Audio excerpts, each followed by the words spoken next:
Now, we all have dreams, I'm sure you'll agree, of doing big things in life, and owning businesses is one of those, and running big companies. Now, however, experts say being is bad for your health. Let's find out how so by joining us on the line, Professor Jacques Snyman, who is the executive for Zuriel for Employers, an employee wellness and management program, to tell us more and unpack this for us. Professor Snyman, good afternoon, and welcome to Radio 2000. Good afternoon to you too, Ernst, and to the listeners. Now, as I've just alluded to, this is rather surprising that being a CEO is bad for your health. Now, apparently it's also dominated by 12 emotions out of a possible 34,000. Is that a bad thing?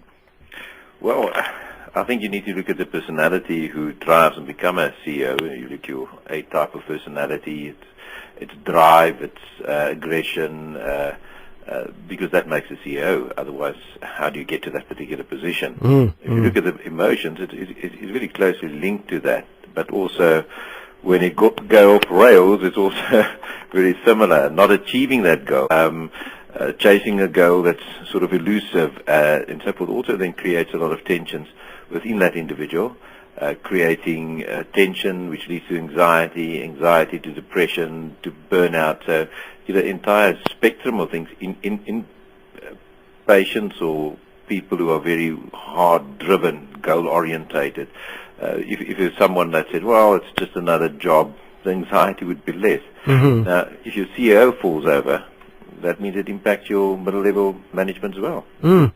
Now, clearly, this has to do, I suppose, with the level of the job. Would you agree, Professor? Absolutely, yes. Now, South African CEOs, how are they faring compared to their international counterparts? Are we a stressed nation?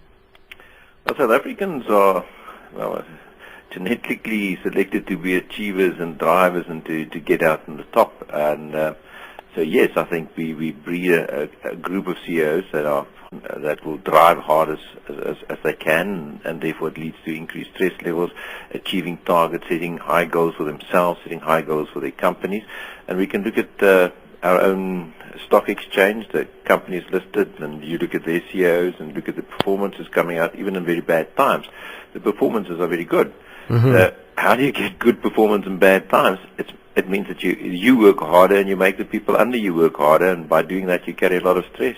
And then further to that point, you also touch on this study, the 2011 Ipsos Global and Reuters survey that found South Africa to be the third most workaholic nation in the world, following Australia second and Japan first. What are the disadvantages of this? Because it sounds like it's a good thing, but at the same time, I presume not. Well, I'm firstly put off by Australia winning us there, but anyway, I don't think it's a good thing to be listed as the most workaholic nation, because a lot of research on that, if you look at production, being a workaholic doesn't mean that you, in fact, increase production. You increase work time, and a lot of stress that goes with that. Whereas if you do it smartly and you allocate time better, and allocating time means taking time off as well, and taking time off properly. Having a lunch break doesn't mean you've got time off, because you often then discuss work stuff. Planned and structured holidays, planned and structured relaxation periods, processes and things, and habits that you need to create within a work environment to diffuse that particular environment for yourself and for your employees. It's critically important. So it's not a haphazard, unplanned event. So being the third most workaholic nation, not necessarily a good thing. I'm just thinking of an analogy here, just being a busy bee, but... Exactly. So, fortunately, at this moment in time, we still deliver the goods. But as soon as your stress goes over to anxiety, depression, and burnout, you then put your entire company at risk. You've done well while you were still going, but as soon as the fuel runs dry, then you're in trouble. And I would imagine this will then filter down to the employees themselves. Absolutely, but you must remember, if you're a driver, you drive those below you as well, and you drive those around you, and they then feel the energy, and they also feel the urgency, and pick up the same trend, and they then become the workaholics that end up with burnout, and often because of different psychological makeup, most probably handle it less well, which then again put your company at a bit of a disadvantage. Now, Professor Snyman, you also run an employee wellness and management program, Zerial for Employers. How important is a good wellness program? As I said in the beginning, it needs to be structured.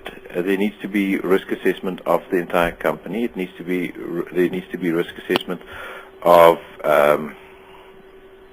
each individual at his or her particular level, and that needs to translate into a specific program for that particular individual.